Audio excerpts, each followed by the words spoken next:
آئیے افتتاح کلام کرتے چلیں اس خالق کائنات کے نام سے کہ جس کے قبضے قدرت میں ہم سب کی جان ہے. افتتاح سخن اس رب کریم کے نام سے کہ جس نے اس کائنات کی تخلیق کی اور کائنات کے ذرے ذرے کو بنایا، آسماں کو ستاروں کی کہکشاں سے منور کیا، زمین کو سبزہ زاروں سے مزین کیا. اس مصور کائنات کے نام سے آج کی اس تقریب تہنیت کا آغاز کرنا چاہوں گا، جس نے طیور کو نغمگی، گلوں کو شگفتگی، کوہساروں کو بلندی، سمندروں کو گہرائی، دریاؤں کو روانی دی. اس خالق کائنات کے نام سے آج کی اس محفل کا آغاز کرنا چاہوں گا کہ پہلے نام خدا زیب کرتاز کر، پہلے نام خدا زیب کرتاز کر، پھر پیش لفظوں کے الماس کر. میں نہایتی عقیدت اور احترام کے ساتھ آواز دے رہا ہوں محترم حکیم ضیاء الرحمن صاحب کو کہ تشریف لائیں اور آیات قرآنی کی تلاوت سے آج کی اس مجلس تہنیت کا آغاز فرمائیں. جناب حکیم ضیاء الرحمن صاحب. اعوذ باللہ من الشیطان الرجیم.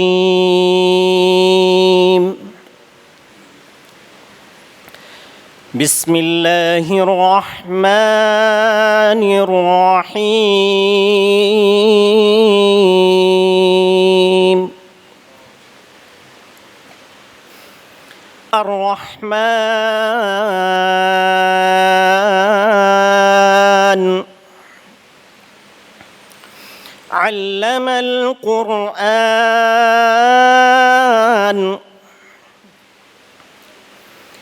خلق الإنسان علمه البيان.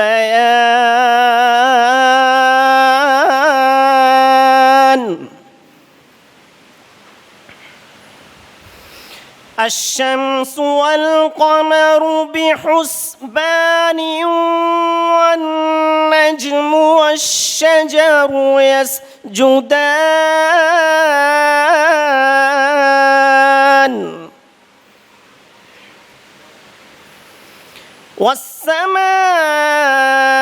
والسماء رفعها ووضع الميزان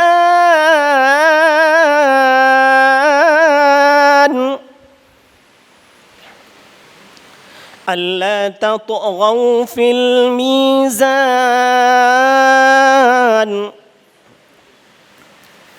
وأقيموا الوزن بالقسط ولا تخسروا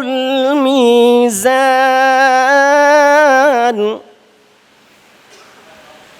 والأرض وضعها للأنام فيها فاكهة والنخل ذات الأكمام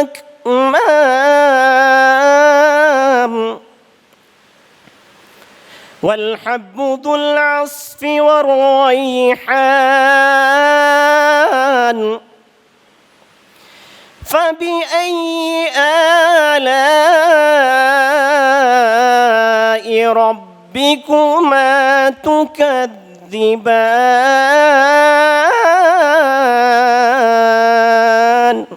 صدق اللہ العظیم.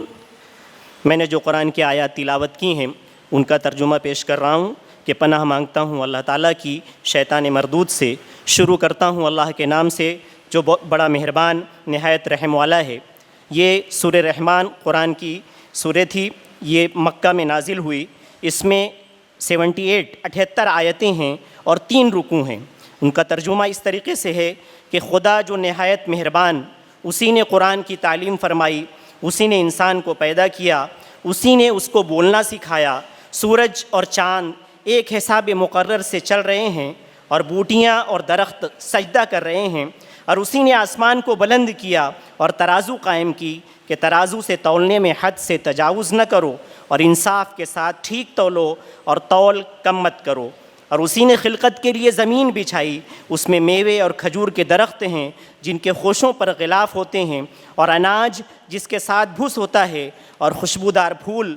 تو اے گروہ جن و انس، تم اپنے پروردگار کی کون کون سی نعمت کو جھٹلاؤ گے؟ اسی نے انسان کو ٹھیکرے کی طرح بچتی مٹی سے اور جنات کو آگ کے شعلے سے پیدا کیا، تو تم اپنے پروردگار کی کون کون سی نعمت کو جھٹلاؤ گے؟ وہی دونوں مشرقوں اور دونوں مغربوں کا مالک ہے، تو تم اپنے پروردگار کی کون کون سی نعمتوں کو جھٹلاؤ گے؟ صدق اللہ العظیم۔